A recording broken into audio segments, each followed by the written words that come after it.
A very good morning to you, class 8th. So students, in the previous class we have done Battle of Buxar, Battle of Plassey, Anglo-Mysore War, Anglo-Maratha War, Doctrine of Lapse, and the claim of paramountcy and subsidiary alliance. So this is a single last topic, setting up a new administration. सो इस time तक आते आते company क्या सोच के आई थी, company trade करने की सोच के आई थी, पर वो अपना जो एडमिनिस्ट्रेशन है उसको अच्छे से बढ़ाने लग गई, हमारी टेरिटरीज़ पर अपना जो हक है वो जमाने लग गई थी। अब इस ऐसा टाइम पीरियड आ गया कि ऐसा तो है नहीं हम 2-3 साल तक एडमिनिस्ट्रेशन संभालना, हमें बहुत लंबे टाइम पीरियड तक के लिए सेटअप होना था इंडिया में, हमें मीन्स ईस्ट इंडिया कंपनी को। सो सेटअप होने के लिए क्यों ना एक अच्छा एडमिनिस्ट्रेशन रखा जाए, जिससे जो हमारा जो पावर है वो अच्छे से एक्सपैंड हो पाएगा, जो काम है वो अच्छे से चल पाएगा। सो ईस्ट इंडिया कंपनी ने क्या किया, एडमिनिस्ट्रेशन को सेटअप किया in India. So setting up a new administration in India. तो क्या काम कर रहे हैं, गवर्नर जनरल वॉरेन हेस्टिंग्स थे इस टाइम पर 1773 to 1785, you have to remember this. He was one of the many important figures who played a significant role in expansion of company power. Company power means East India Company power की जो expansion था उनको बढ़ाने में Warren Hastings का बहुत ही बड़ा significant role था, कहते हैं बहुत बड़ा हाथ था। सो कंपनी ने अपनी पावर को एक्सपैंड किया, उन्होंने किस किस जगह पर अपनी पावर को एक्वायर्ड किया, ना केवल बंगाल से आप लोगों को याद आएगा बैटल ऑफ बक्सर, बॉम्बे, मद्रास से याद आएगा आपको हैदर अली, टीपू सुल्तान। सो इन तीनों जगहों पर, इन तीनों एरियाओं पर उसने अपना पावर जो है वो एक्वायर्ड कर लिया।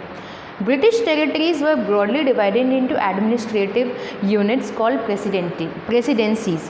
So एक एडमिनिस्ट्रेशन को अच्छे से चलाने के लिए ऐसा नहीं एक इंसान सब काम देख लेगा, हम क्या करते हैं काम को बांट देते हैं।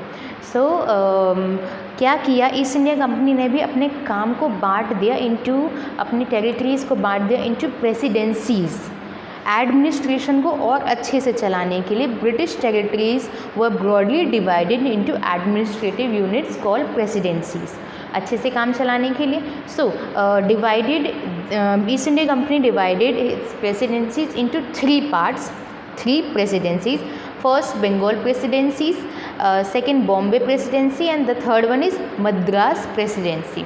सो इंडिया में 28 स्टेट्स हैं, तो उन अलग अलग स्टेट्स के अलग अलग चीफ मिनिस्टर्स है। तो क्या काम किया है, पीएम के काम को बांट दिया गया है। ऐसा नहीं है कि अगर कोई राजस्थान के जयपुर में कोई प्रॉब्लम होगी तो डायरेक्ट पीएम उस बात को अपने अंडर में लेंगे, क्या काम उन्होंने बांट दिया, तो लेवल बना दिया गया है कि इस काम को ये संभालेंगे, इस काम को, तो काम बांटने से ईजी हो जाता है। सो यहाँ पर प्रेसिडेंसीज़ में काम बांट दिया है। इंडिया में 28 स्टेट्स हैं, हर स्टेट को एक चीफ मिनिस्टर रूल करता है, तो काम बट गया पीएम का, एक एक जगह पे देखने की ज़रूरत नहीं है, प्रॉब्लम ज़्यादा क्रिएट नहीं होती, ईजी हो जाती हैं। सो प्रेसिडेंसीज़ को गवर्न कौन कर रहा है, ruled by the governor. Presidency was ruled by the governor, ठीक है। जिस तरीके से स्टेट को चीफ मिनिस्टर गवर्न कर रहा है, उसी तरीके से प्रेसिडेंसीज़ को कौन गवर्न करेगा, governor. Now, the supreme head of the administration was the governor general. अब इन सभी का जो सुप्रीम पावर है वो किसके हाथ में है, वो गवर्नर जनरल के हाथ में होगी। इन 3 प्रेसिडेंसी, सबसे पहले इसने क्या किया, ईस्ट इंडिया कंपनी ने अपने काम को बांट दिया, किस में, प्रेसिडेंसीज़ में। ओके, कितनी प्रेसिडेंसीज़ में, 3 प्रेसिडेंसीज़ में। 3 presidencies was Bengal presidency, Bombay presidency and Madras. अब बंगाल को याद रखेंगे, इंडिया की ईस्टर्न साइड में है, मद्रास प्रेसिडेंसी वेस्ट साइड में है, सॉरी सदर्न साइड में है, एंड बॉम्बे इन वेस्ट। तो पहले अपने माइंड में मैप को बिल्डअप करें कि कौन सी जो प्रेसिडेंसी किस किस डायरेक्शन में है, Madras, Bombay and Bengal. So rule कौन कर रहे हैं इन तीनों प्रेसिडेंसीज़ को, गवर्नर। और गवर्नर पर भी कौन रूल कर रहे हैं, मतलब गवर्नर से भी ऊंची पोस्ट किसकी है, गवर्नर जनरल की।